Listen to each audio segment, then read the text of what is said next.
The 2026 Minnesota State High School League State Boys Hockey Tournament has arrived, and we're bringing you every heart-pounding moment. Catch all of the Class AA quarterfinal games today over on KFAN Plus, presented by James Hardy, the #1 brand of siding in North America. Are we really providing them with all the heart-pounding excitement? Because I just received a text message courtesy of the Bradshaw and Bryant KFAN text line that says KFAN Plus has lost its signal. Ground control to KFAN Plus. Is somebody trying to get me going? Is that called trolling people? Well, for some, I think might be good, but for others, I think just kind of talk for an entire day. I almost like the idea, and again, they obviously must have talked to the coaches, and they didn't make this decision to move that 1 seed from 6 o'clock to 11 a.m. This is too controversial. No. Why did you do that? The controversy Zach Halverson was getting into right now in the Plus. The time change of the seeds. Who's behind it and why? Is there something? Because the 1 seed used to always play at 6 o'clock, and then the 4-5 matchup would always be at 8:30. Now they've swapped those. Those are the afternoon games now. Very controversial. What's too much? I'm not going to tackle that. I don't want to get into it at this point. We still have 2 hours to go. I can't handle it. As a matter of fact, I think what we ought to do is move on to 5-3-4. Time now for 5 questions. I hope he knows what he's doing. Well, actually 3, but 5 sounds like more than 4. And 5 questions is brought to you by Willow River Company. Yeah, and don't just maintain your property, experience it. With a Willow River Experience monthly subscription, you can bundle 5 core services, 3 seasonal upgrades, and 4 custom add-ons into one simple plan. Get it, 534. Visit WillowRiverCompany.com today to build your 534 experience. I feel like Willow River sounds like a pop star, like the name of an album. Yeah, you know what? I think you might be right. Or it could be the name of a Rosen's cat. Question number 1. It's time now for the lowdown in Dinkytown. The Gophers men's basketball team suffered its worst loss of the season, falling 77-47 last night at Indiana. The Gophers have lost 10 straight at Assembly Hall, with their last win back in 2012. Minnesota shot just 32% from the field. They were 2 for 17 from 3. Common, what sticks out to you from last night's loss at Indiana? We lose at Assembly Hall. Google it. That's about all I have to say. It comes on the heels of Chip Scoggins making in Fish Wrap Factory West Side. He's a columnist extraordinaire, esteemed columnist. We text and talk more than most people know. He made an impassioned plea that you could say that Nico Medved, they've been playing 5 guys. And they've won games against ranked temes. They've won big, they're under 500. They should get no money from 5 guys, the burger spot. They're under 500 both overall and in the Big Ten, but he thinks guy's done a hell of a coaching job. And I think he has. You look at last night's results at a 30-point blowout, and you go, I don't know. It's, when you're playing 5 guys, it's just really not good. So I don't know. First year. Everybody, I don't think anybody was expecting, I don't know, maybe you were, Tana, but I certainly wasn't expecting, hey, we're going to contend for a Big Ten title here. You just think, hey, we're just hoping not to be in the basement after the last couple of years. Yeah, let's just see what happens. The guy's, he's brought in a bunch of recruits, some guys from the school he was at last year, CSU, I think, and we'll see how it goes. So, but it's a wait till next year, I guess, is the old saying. Question number 2. Mayday, mayday, mayday. Mayday, mayday, mayday. Time now for another edition of Mayday in Green Bay. An inside esoteric analysis of the Aaron Rodgers crisis in Titletown, USA. In an appearance yesterday with Pat McAfee, quarterback Aaron Rodgers made it clear that he hasn't decided whether he'll play in 2026. He also made it clear that there have been no talks with the Steelers that would lead to him playing a second season in Pittsburgh. Common, how will the Aaron Rodgers saga play out this offseason? Well, I thought there were some reports that he wasn't going to wait around this year. He was going to make a quick decision, a bold decision. He was not going to let people wait around. He was going to decide what he was going to do and then where he was going to play. He can't do that. You've heard me say this before. Any of the biggest name in sports can be sitting there watching SportsCenter with their buddies and go, watch me change the lead story. They can just pick up their phone and they can text Schefter and say, I'm thinking of retiring, A-Raj, and then send it. Within minutes, ESPN will go, we have breaking news. Adam Schefter's reporting that Aaron Rodgers has told him he is considering retirement. And then Aaron and his buddies just start laughing out loud. It's the funniest thing I've ever heard. So they can manipulate the media. He's one of them. He's one of the guys that can manipulate the media as good as anybody. Yep. And, and he likes the attention. And, the thing is, if he is going to retire, let's say he's decided he is, well, once he retires, he's out of the limelight, right? I mean, he might go and be, a coach, or he might go for TV for a while. Well, he mentioned yesterday that he will not do anything TV related. You won't see him. Okay. So then will he he doesn't do social media anymore. Will he be happy of being out of the limelight? Or will he enjoy not being in the limelight? I think he says he will, and then we'll see him eventually. Well, my point is, if this will be the last time, if he does indeed retire, it'll be the last time he ever gets that he can change the news narrative, right? That he can change what the lead story is on ESPN, because when he's retired, the power has gone out at Grand Casino Arena. Really? Just in the middle of the play. Sorry, didn't mean to interrupt you. No one will pay as close attention to Aaron once he has made an official retirement announcement, other than if after a year or two out he pulls a Phil Rivers and says, I'm thinking of coming back. So he'll milk it for a while. We've discussed it. There were teams that would obviously be interested in having Aaron. A-Raj, I would think if he's going to continue to play, he wants to play for a team that's good. He's not there to play with a terrible team in a terrible city. Do the Vikings fit that? And would the Vikings even be interested? Would he be interested in playing with the Vikings? Would the Vikings be interested in him? And how many other teams out there would fit the description of a contending team that if A-Raj plays well, they got a chance? A better than even chance. Matter of fact, a really good chance of making postseason play, because that's the only reason he's playing anymore now. So we'll just have to wait for. I want to see what Helvy's saying about the power Okay, at. Let's go over to KFAN Plus. Close out this one. Yeah, that's a first. Yeah, haven't seen that before. It made sense back in the day when they had the old big lighting system where that's a lot of power. These LEDs, it's obviously a digital problem more than probably a power issue. Do you think this is because they're not the X anymore? Without XL energy, the power goes out? They don't have the power. Yeah, they you know what they need? They need affordable electric. Affordable-electric.com. Remember, they are shocking. Hold on. They are shockingly affordable. The power is back there, so they're back to playing. I should mention our live listen-ins are brought to you by James Hardy, the #1 brand of siding in North America. Sweet. Let's stick with the tourney, shall we? Question number 3. And now it's time to go between the pipes. Yeah, Class AA state tournament underway at Grand Casino Arena right now. It's #1 Minnetonka versus #8 Gentry Academy. And the Skippers are dominating Gentry Academy 5-0, out shooting them 40-8. There's 6.5 minutes left to go in the third period there.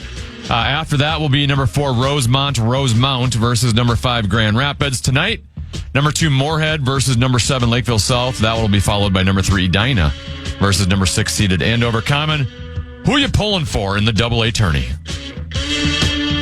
Rosemount. Yeah, I made that. I think we talked about that in the first hour, maybe even yesterday too. I haven't been there in 34 years, so why not? Let's share the wealth. And again, when you're the 4th or 5th seed, it seems like the seeding, you just look at the records and you can see who the better teams are. They lose fewer games. It's not that hard to figure out. Doesn't mean they can't be beat, especially in tournament play, because there's puck luck and hot goaltender and all that. But yeah, they'll have the work cut out for them. But that would be the team I would be pulling for. And I like outstate teams, Grand Rapids. Now, Moorhead used to be a team. I always was a big Spuds guy. But they won the title last year, right? And it's not like I don't want them ever to win again, but you kind of like to spread it around a little bit. So, and then how about Delano's Class A, right? Class A, yeah. They won. The top 4 seeds advanced yesterday. Yeah, we watched, Deuce and I watched that Delano game. So, yeah, Rosemont for me. Do you have a preference? Do you care? Or? I think the winner of the Grand Rapids Rosemont game will, right? Like, people aren't going to cheer for Edina. I don't think people have the same hatred for Minnetonka as they do as Edina, but there's still a little bit of cake eating there. Right. That, once they advance, I don't think people are going to be cheering for them. So, yeah, I think it's just everyone's against Edina and probably Gentry Academy. But Gentry Academy is gonna fall in this one, so they'll be out of this in a hurry. But Gentry, are they one of those? They're basically they were established just so the kids had a place to play hockey all day long instead of go to class. Yeah. Instead of gym class, they go out on the rink during the day. I think they can have 2 hours a day. They can be on the rink. So they basically built the school right next to the hockey rink in Vadnais Heights. I don't know all the exact specifics, so I don't want to misspeak and have some hate mail sent my way. I'll misspeak. Here's what I think it's been established for: to bamboozle parents to think little Johnny is better than he really is. And Johnny's got a chance to play for the Johnnies. And you know what? He could actually be a good college player. He can move on, and he might play in the National Hockey League someday. And the parents, you always overrate your kid. That type of stuff is being sold everywhere in hockey. Right. The amount of, AAA, and you can play on this elite team and this select team. I mean, everyone's being sold a bill of goods when it comes to hockey these days, and lots of people are profiting off of it. Well, for instance, even in basketball, Baby Brother Peter played for a couple of different AAU teams, and it's like traveling all over, so you get seen by me. And I've already talked about all the trips we take. So yeah, kids get excited, and if they show that they're better than the average player, that they might not be the best in the state or the best one, but he was a pretty good basketball player. He was a starter, as a junior at Eastridge. So he was a pretty good player. So you get pretty excited, start thinking about where you might go, and then, man, it's competitive, as you know. It's at all the sports and it goes back to what we've discussed before about so many kids specialize now. Yeah, it's almost like if you don't specialize and you really want to excel at a sport, but you feel like it's better if you're well-rounded, which I agree with. But unless you are one of those big man on campus. Elite athletes, you're the elite athlete where you can play 3 different sports and still be the best at all 3 of those and pick and choose where you want to go for college. You almost have to specialize, if that is indeed what you want to do. I don't know if I'm all for that, but who am I to tell kids, I don't want to crush their dreams, if you know what I'm saying. Could do a quick one? Yeah, sure. Question number 3. And now it's time to go in the trenches. Former Gophers and Notre Dame football coach Lou Holtz passed away yesterday at the age of 89.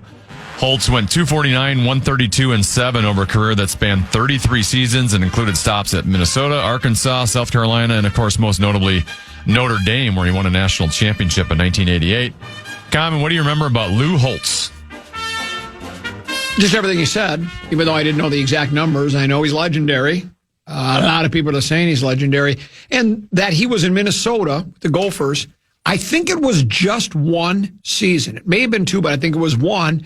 And in his contract, when he signed with the Gophers, there was a stipulation he could leave for 1 job, and that job would be the head coach of the Fighting Irish. Then he got offered the job as the head coach of the Fighting Irish, so he was able to break his contract.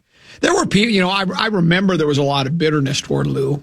Anytime somebody that you covet, somebody that's highly regarded, signs with the hometown team, especially when the Gophers haven't been a football power since back in Nagurski's days, right?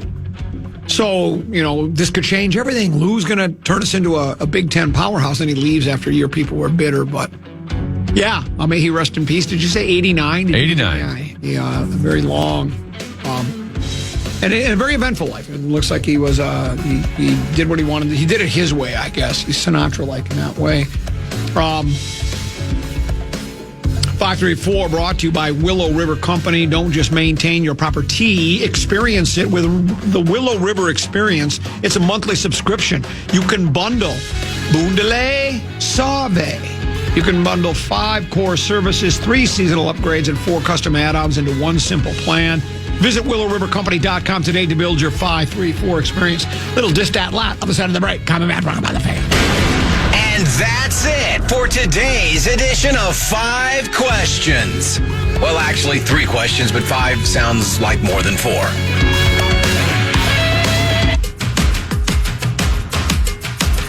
KFAN welcomes some great shows to the Ledge Amphitheater this year. John Mulaney will be there August 22nd, and Blues Traveler and Gin Blossoms will be there September 12th.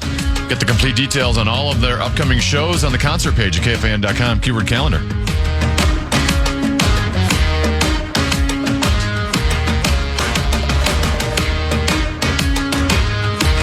There's an old saying that I just made up. Timing is everything. You can use that timing anytime you'd like. I go to break, I got nothing. So I'm going to go to Fish Wrap West Side, The Athletic, East Side, just CBSSports.com. Checking with AP Sports, Popular Mechanics, Popular Nuts and Bolts, and Lick My Whip, some of the publications that I get a lot of my information from. And lo and behold, top story that was just published. If it's online, is really considered published if I'm looking at it on my phone, because I think publishing means like black ink. But anyways, Fish Wrap Factory, Royce, no sports person has ever taken over the state of Minnesota like Lou Holtz. So I scan it real quick. And here's what he writes.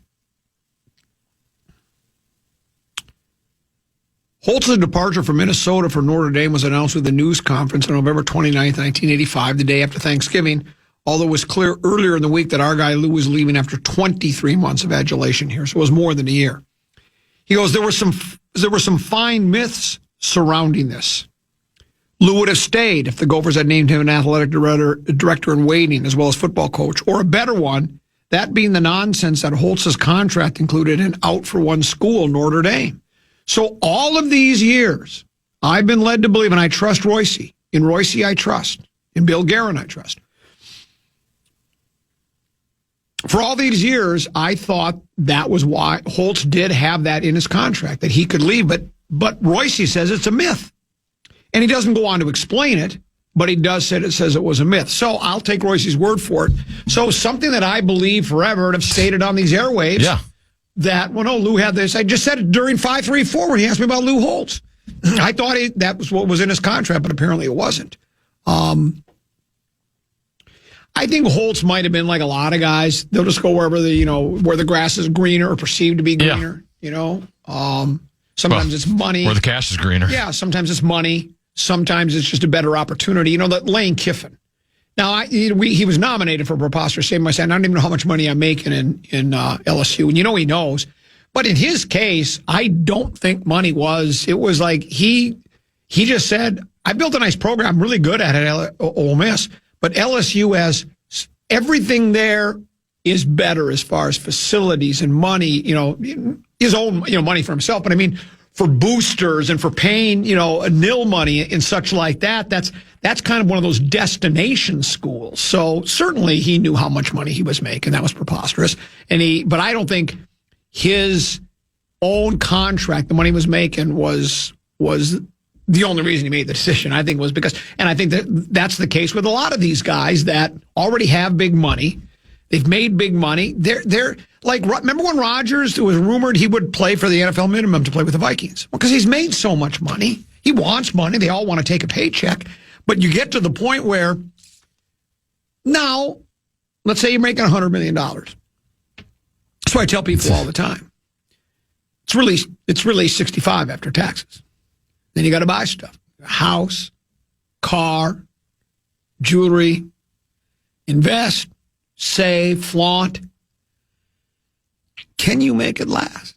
So, so I guess apparently Lou left. There was not that in his contract. So I'll take Royce's word for it.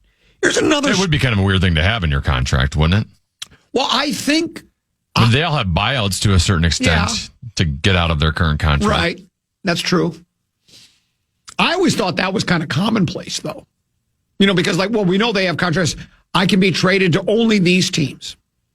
There's that. There are some that have no trade clauses and partial trade clauses. Right, partial will say these are the 10 teams I would accept the trade to. The other ones I will not. So that's why I thought the Holtz thing could have been true because Holtz was so highly regarded at the time. Maybe still is to this day. That I think he would be one of those guys that could make outrageous type of demands, right? Like, the riders. We've talked with Lil B about when musicians would come to town to play the Twin Cities. And she would say some of the things they would ask for were just, the old, I want peanut M&Ms in a bowl and only green ones. It's like, okay, we're happy for you. Because you can do that, you do it. And sometimes I think there are coaches or players that are at that level where they can basically, the Morris story was, and that wasn't even, Morris was just offered it. Mike Morris, the superstar. We've talked about this. He's brought it up on a number of occasions. When Billick, who coached here, was with the Ravens, they needed a long snapper, and he called Morris and said, you can fly in Friday, play Sunday, and go back home. You don't have to practice. We just want you to long snap. And Morris turned him down, and they won a big game that year. He would have got his. I love Mike. I don't know how I guess he was just past football. He was done with it, right? But how many guys get that offer? There's not another guy in the league, I don't think, that gets that offer. I guess a Brady could have demanded something like that, but of course, if you're going to play at that level and you're the quarterback, I think you got to be around for practices and game plans. But how many guys get to control their own their own density, their own density like that? Here's a story, Tenneby, that I just saw the headline and I saved it, so I don't know how deep I'll get into it. But it's back to the back in my day thing with baseball. You know how baseball now is sort of. The shot or the pitch clock is the best thing they ever came up with because it sped the game up, and I was against it at first. You were all for it. I was wrong. You were right. I think it's wonderful. This year they're going to have the robo-ump thing. Yeah, and I like that too. The thing I've really not liked about baseball, and I remember when the Twins after they finally, I think it was right after they finally won the first playoff series after going 0-18. When they said we're gonna play, we're not changing the way we play. We're gonna throw the ball as hard as we can on the mound, and we're gonna swing for the fences. That's what it's gonna be, just power pitching, power hitting. And this story, and I'm not a big fan of that. I'm kind of old school. I kind of like small ball. I'm not against home runs. Nice to have home run hitters on your club, and they're very useful. But if every guy that goes to the plate is either going to hit a home run or strike out, and the occasional ground out or pop out, that's boring to me. Baseball's boring to a lot of people. The pace of it's too slow, and that's part of the reason why they brought the pitch clock into play. But the story by Jay Cohen, who writes for Associated Press, is doubles and triples are dwindling in Major League Baseball. Huh. He says blame better outfielders and sluggers. Dave Roberts, manager of the Dodgers. He says, I think that guy's chase exit velocity and launch angle, so that doesn't lend itself to balls in the gap or down the lines. So I think that's the whole crux for me. Chicago White Sox outfielder Andrew Benintendi says, I guess you could say, yeah, it loses something, but I think there's also a gain in some other things. People like home runs and more stolen base opportunities. The decline in doubles and triples can be traced to a variety of factors, beginning with defensive positioning. Well, the 2023 rules package included limitations on infield shifts. There are no such restrictions on outfielders, and they are often playing deeper to guard against extra base hits, helped by cards they keep in their back pockets that detail a hitter's tendencies. I remember, do you remember that, that embarrassing moment for the common man? I came on the air and I said, I'm watching a baseball game. Somebody's got a cell phone in his back pocket. He's checking text messages because that's what I thought he was doing. I had no idea. I don't watch much baseball, but he was just looking at a card that was telling him the tendencies. I thought he was looking at a cell phone. Going back to Roberts, the manager, he said, when I was playing, it was kind of, you want to play shallow to take away the singles, but nowadays you're playing for damage, so outfields play considerably deeper than they used to. And then the players are better. You got your Byron Buxtons of the world that can track down so much playing field. And you know what? If there are fewer doubles and triples because the fielding is better, well, that's something I don't have a problem with that, right? It's just exceptional play by defensive players because I love defense. I don't like when teams decide we're going to swing for a 3-run home run every time. That's what we're trying to do. If we even get a guy on base by a walk, the next guy's not going to try to move him to second base. We're not going to hit to the opposite field and try to get runners on first and third. We're swinging for the fences because eventually, with the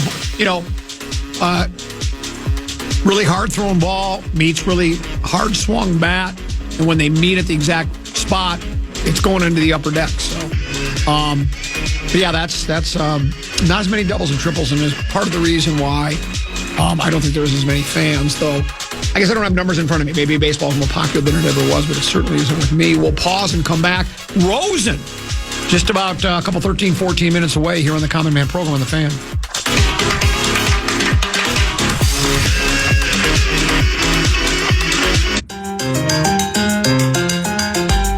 It's almost here. The Northwest Sports Show. Well, it is here, March 5th through the 8th at the Minneapolis Convention Center. Check out the latest in fishing, outdoor gear, boats, RVs, travel, and power sports. And meet KFAN's Nordo Friday from 4 to 6 p.m. for the Friday night fish fry. Details at KFAN.com. Keyword calendar. Nordo's a hell of a guy. We get along quite well. He is a nice guy. He is. We get along quite well. You enjoy visiting with him, verbally slapping him on the back and then talking about Zebco 202s or the 404, 12 gauge, 20 gauge, Lunds or Lumacraft. I mean, there's a lot of brown I'm not fish, getting into that controversial. Brown fish, green fish. Are you a fur, feather, or fins guy? What do you like best? More controversy tend to be in dogs me everywhere I go. Here's a text message that from Grant in Maple Grove. It's in regards to the topic about Lou Holtz, passed away, age of 89. Coach of Minnesota Golden Gophers. He was here, according to Pat Royce, for 23 months. Pat did a piece on it. That was released moments ago, just over a half hour ago, at 1 o'clock. Fish Rod Factory West Side. For years, I believed the legend, or I'm being told it's a myth by Patrick Royce, that Lou Holtz had a clause in his contract that said he could leave Minnesota during the contract for one job and one job only. That would be the Notre Dame job, which he was offered. He took it. Royce said that's a myth. This text message came in and says, I'd be curious to know where Royce got his information on Holtz's contract, because it sounds like he wrote about it in his own autobiography. Holtz wrote in his 26 autobiography, the clause was short and direct. If Minnesota accepted a bowl bid during my tenure and I was contacted and offered the job as head coach of the University of Notre Dame, I was free to terminate my contract with Minnesota. So that's apparently what Lou Holtz said in his own autobiography. Well, did Jim Bruton write it for him, or did he write his own? Wait, whoops, sorry. That's a good question. I don't know. So anyway, there you have it. Here's another one. You're calling Royce fake news, is what you're calling. Yeah. Well, no, I'm just saying. I don't know which one's right. I've not read the autobiography by Lou Holtz. I mean, I'm just passing along what Grant said is in Lou Holtz's autobiography. I got to admit, Tenneby, I don't read a lot of books. I read a lot of news and sports and entertainment and do crossword puzzles. I'm on my phone. And if I were to select an autobiography to read, no offense to Lou Holtz is not, I wouldn't pick that. I don't think I'd pick any sports figure. There's nobody out there that I feel like I really need to know. I'm going to take a deep dive into their life. Now, there's a lot of musicians I like and other interesting people. If you wrote an autobiography, I might dive into that. Really? Yeah. But I haven't even read your book. Yeah, I know. Well, you've been waiting for a free one, but they're all gone now. Here's another text message that says, this is Ed in St. Paul. He writes, those contract stipulations are very common in sports. Brian Dutcher, head basketball coach of San Diego State, has an out clause in his contract for the U of M. Remember, his old man coached here. John Schneider, the GM of the Seahawks, has an out in his contract for the Green Bay Packers because he's a Wisconsin native. Now, again, I'm going to take Ed in St. Paul's word for it. I don't know because I took Royce's word for it, but apparently, if you hear it from the Holtz's mouth, the horse's mouth, the Holtz's mouth, he said he did have that clause. So I'm not sure what's wrong or what's right. Now, I will say this. I have some breaking news on a topic, Tenneby, that I'm told nobody else has touched. We did already. The controversy regarding the U.S. Half Marathon Championship. If you remember, there were 3 runners. They were first, second, and third place. They're following like a pickup truck with somebody that's like a volunteer or works for the U.S. Half Marathon. Might have been drunk, apparently. Yeah, and they're supposed to follow that truck. And then I think there was even a police escort, too. So I think they even had, what's the word I'm looking for when you have, when you cross-check things, you have not one safety valve, but you have two. You've got a police escort. And I think they were like, and then, there was police escort. Someone with the U.S. half marathon championship was supposed to be guiding the way as well. And then the runners are supposed to know the course.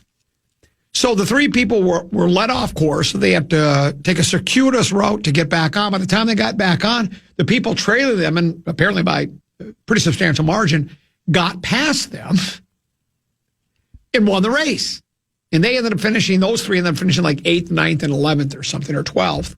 And then they didn't get an invitation to the Worlds, and then there was pretty good paycheck involved as well.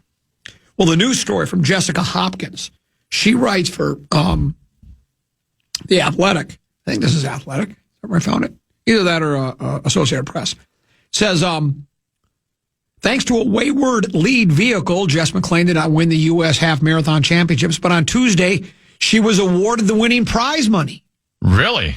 McClain had been handily leading the field with under 2 miles remaining in Atlanta on Sunday, followed by Emma Grace Hurley and Edna Kurgat, before they were led astray by a race motorbike, which, according to race organizers, followed a police motorcycle off course. All three runners were forced to double back after the wrong turn, with McClain finishing 9th in a time of 1 hour, 11 minutes, and 27 seconds. Molly Bourne, who was more than a minute behind McClain when she took the wrong turn, won the race with a time of 1 hour, 9 minutes, 43 seconds. Hurley and Kurgat finished 12th and 13th, respectively. The Atlanta Track Club, which organized the race, took responsibility for the mistake at the time. However, U.S. Track and Field, while acknowledging issues with the way the course was marked, said its jury of appeals finds no recourse within the U.S. ATF rulebook to alter the results of the finish. However, on Tuesday, regardless of what day it was, the track club said McClain will receive $20,000, while Hurley and Kurgat will receive half of the combined total of second and third place of $9,500. Now, I don't see. Here's what Bourne said. She was the one that won. She called for the three who had been leading the race to represent the U.S. in Denmark. She said, if a spot on the world team for Copenhagen is offered to me, I do not plan to take it regardless of who it goes to, because I did not fairly earn it. I like that. Do you, Tenemy? Do you think would you in that position do that? They go off course. You weren't going to win. You win. You're awarded a spot on the team. Would you say, thanks, but no thanks? I don't feel like I deserve to be on the team. To me, that's sportsmanship at its ultimate, right? Would you do the same thing, or would you say, hey, them's the breaks? It's hard to know unless you're in that spot with all the different variables. I would say, I'm guessing she knows I'm not as good of a runner as her, right? And probably knew she wasn't catching her. So in that scenario, like if there was still, well, that's the scenario I'm talking about. Yeah, if the outcome's still in doubt and you would have had a chance to win, that's a little different. But right. If you know this person's way ahead of me, I have no shot of catching them, I should not be the winner, then yeah, I would be willing to give that up. Now, what I don't see in here, and of course I shouldn't admit this, working at the All Sports station, a lot of times they just skim sports stories instead of taking a deep dive. They don't say if the money that went to the three that were led astray, if that means Bourne, who actually technically won, if she doesn't get the $20,000. And it doesn't say in there if A, she does or doesn't. And then if she doesn't, it doesn't say anything. I'm okay with not going to the Worlds, but I'd love to have my money because, sure, quite frankly, I won. I think what they have to do, and I don't know if they have to do a fundraiser or a GoFundMe page, but I'd give her the $20,000 too. Or at least something for the effort, right? Give her a couple of gift cards to Panakuchenhuis. Give her something. She did win, technically. Yeah. But it doesn't say anywhere in this story that, they're given the winning, the proceeds. Though it did say with the second and third place, it said they were going to split. I guess because they were so close, you didn't know which was going to finish second, which was going to finish third. Because I'm telling you, I would, I'd want my money. Where are we in our hockey game, Timothy? We're between games. Yeah, okay. So Minnetonka defeated Gentry Academy, so now we're waiting for Grand Rapids versus Rosemount. I love watching. They're showing old highlights of 1992 Rosemount when they were playing in the Tier 2 championship versus Minneapolis Roosevelt. I just love watching these old highlights. Yeah. Last, and that's when at the Civic Center with the clear boards. Yeah, when they have the clear boards. I think they should go back to those. I don't know why they don't have clear dasher boards. Do you know what the reason? I guess for put advertising on it. I guess. Well, that's exactly why.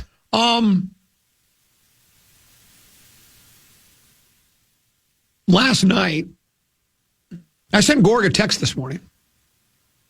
He's doing, last night he was doing the Class A analysis. The analysis, the color commentary. And Gorg and I text and talk more than most people know. And I said to him at 7:45 this morning, "Good morning, you knocked it out of the park last night." Then a minute later I said, "Or at least over the dasher boards." Hey-o! Hey-o! And he did hit it over the dasher boards. Then he said, "Ha, appreciate you, comment. Very nice of you to text me." That's the kind of guy I am. You know, I have this false perception that I'm nothing but a Richard. You know, and look, I'm guilty of being a Richard, you know, but you got to believe me on this, even though I lie for a living. I generally do it good-naturedly. I tell people I wouldn't waste the material on you if I didn't like you. You know, we like to have fun with Gorg. He'll never live it down. You know, 2-goal lead. I'd rather keep the game scoreless as long as possible. Horses lose hundreds of pounds. I mean, when the jockey gets off the horse, that kind of thing. But he did a really nice job last night. And they showed videos, you know, that were done by the kids at the high school. And they were dancing to the song "Jump" by Van Halen. That must have been 1985, right? Must have been the big hit. In Gorg, I didn't know who it was, but he was in the video performing as part of the hockey team. He said, "I was in there somewhere." But so Gorg did a nice job. I enjoyed watching him last night. He's a spectacular broadcaster. Yeah, he really is. He's and there's nothing in his force for saying that. We're not getting paid, I'm a big fan by Gorg or anybody else. One last story, Tenby, before we go to break and welcome Mark Rosen into the. Are you out tomorrow? You said I'm out tomorrow. Yeah. Is Lil B out? I think she's in. Because didn't she send a text? She was going to be out. That's for like April. Is that April? Yeah. Frank and Amelia in tomorrow for Program Password. Because this will be good for Lil B. This will be a little tease for Lil B. I saw this on The Guardian. It's from across the pond. I always like to see what they think about what's happening here stateside. This is a story that's categorized. It's under the topic of gender. Okay. Gen Z males, twice as likely as baby boomers to believe wives should obey their husbands. What? Oh my gosh. A global survey shows young men and boys hold more traditional views about gender roles than older generations, which you would think would be the opposite. I would have thought of these opposite, yeah.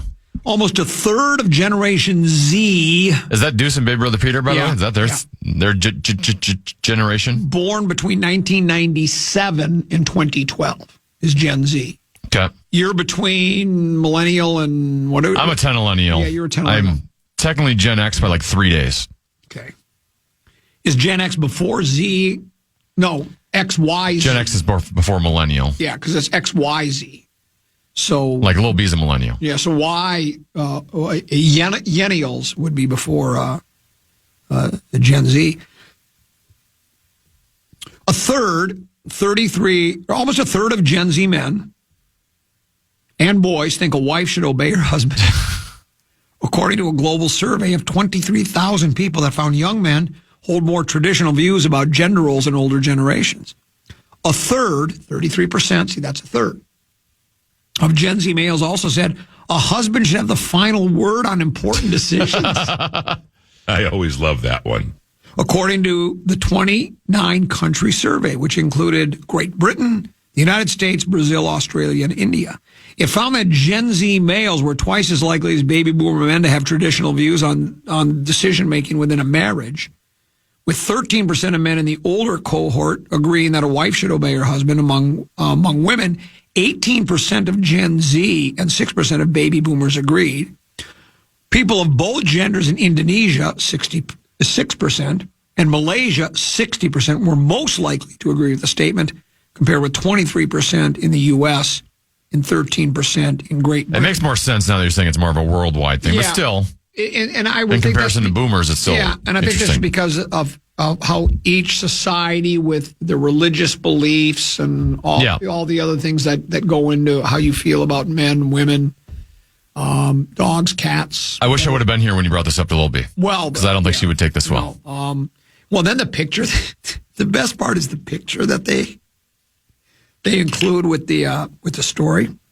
Let me hold on. I'm going to pull it up. I'm going to describe it to you. You'll like this. It shows a living room. The guy sitting on the couch, right? And you can tell he's got a laptop, it looks like, and as I was looking. And then you don't see faces. You just see him with his legs lifted up in the air as the female is taking a vacuum and running it under his feet on the carpet. Yeah. I mean, my house tends to, a lot of it's by default. It tends to be more old school because I can't cook. I mean, now Deuce thinks I'm a good cooker. I throw some hot dogs into a boiling pan of water and open up a can of I always love that one. Baked beans and put that in a pot and put it on the stove. And he says, "Boy, Dad, you're a good cooker." But again, look, if push came to shove, I suppose I could. I mean, I can boil water and make spaghetti noodles and brown hamburger and throw in some ragu. I can do that. But I've never really ventured into it.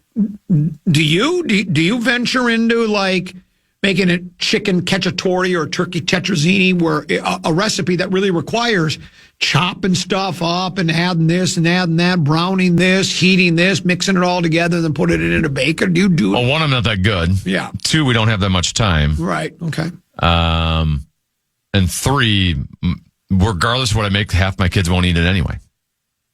Like there's not a meal I make that Ingrid likes or will eat. Oh yeah. So it would just be a waste of time to put all that together, and she'd be like, "Nope, not going to work."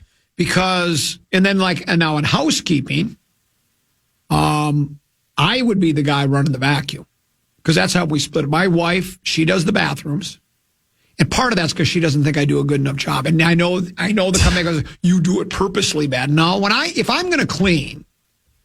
Matter of fact, I'm anal about like at the house. If I dust and vacuum, okay? I don't do it as often as I should. But when I dust everything. It's not just like, I'll just move stuff on the coffee table and dust that, and then maybe the end table, and that's it. I dust, if we have knickknacks in the built-in, I dust them all. I dust the little, my staircases. I have 3 of them. One that goes from the lower level to the main level, then one from the main level to the landing, and then from the landing up to upstairs, right?